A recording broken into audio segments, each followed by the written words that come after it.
Fiji's finance minister has defended members of parliament's salary increases in light of public opposition. The national budget released last week Friday addressed the serious skilled workers shortages, but it also provided civil servants a large boost in wages, as well as a salary increase to MPs of 4.2 million Fijian dollars across the board. Alicia Foon spoke with Finance Minister Biman Prasad and began by asking him if the budget goes far enough to address the cost of living and minimum wage. Let's talk about the minimum wage. In 2018, you called for this to be $5, which it now is. That was 6 years ago. And so how does that meet the needs of people? Yeah, that's a bit of a naive way to put it. Of course, the critics are forgetting that, yes, in 2018, 2016, 17, 18, things were looking better when we could have gone on to $5 in a progressive way. And what I suggested in 2018 was that the minimum wage should be raised to $5 in a progressive manner. Obviously, we were not in government. It didn't happen. And in 2019, the economy had contracted. And when we were hit by COVID, we ended up with a ranking of a fourth largest contraction of all the economies in the world. And so post-COVID, 2022, while the recovery was good, 2023, transition happening, in terms of people getting back to their jobs, small, medium enterprises, getting back on their feet.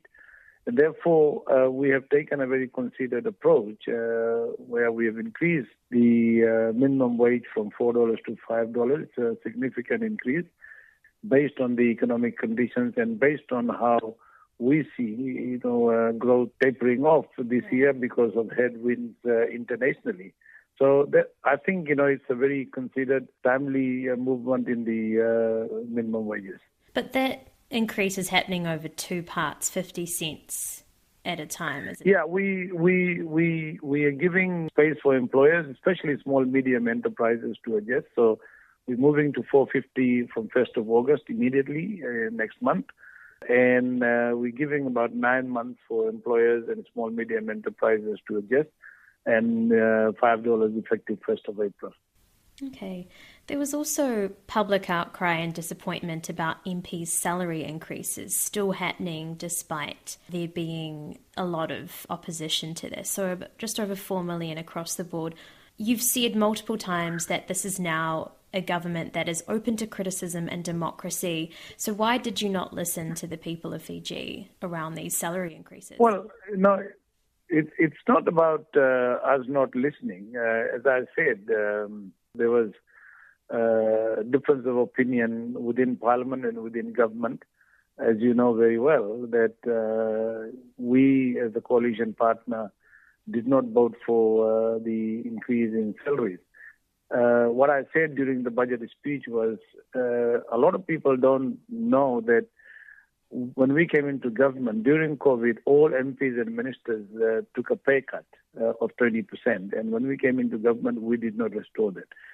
So the new pay structure, if you adjust that 20%, if you take that into account and then look at the increase from there, it's just 1.2 million. If you don't restore the 20%, then it's 4.2 million, as opposed to what was put out by the media initially of 8.1 million. So all I did was explain the cost. And what I said also, and government agrees, we've listened to the people, we've listened to the criticism, that going forward, we need to set up a truly independent emoluments committee made up of experts, not members of parliament, who would then make the appropriate recommendation for any future review or changes in the perks and salaries of the ministers. How does this salary increase support the poor and vulnerable?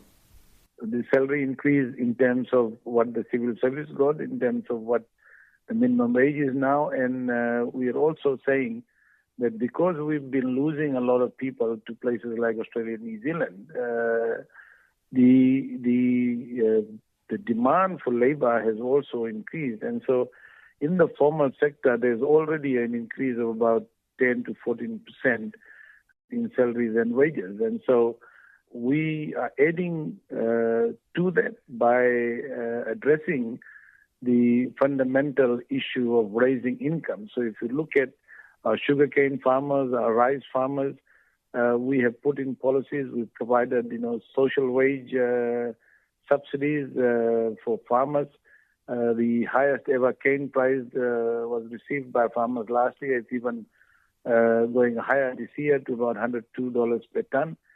In Fiji, we have kept 21 basic food items zero rated. There is no VAT on those 21 items. Yet the prices of some of those items keep going up because some of those items are imported from places like New Zealand, Australia, and your prices are astronomical. Yeah, but my question was, how does the MP's salary increase support the poor and vulnerable? No, that's. I think that's in some ways a question. I mean, if you look at 1.2 million or 4.2 million, as opposed to the fundamental things that we are doing in an economy, as I said, that the issue could have been communicated better. That's what I said in Parliament when this motion was brought into Parliament. But again, that's a decision of the Parliament, and we are moving ahead with the measures that we put in this budget to support the poor and the vulnerable.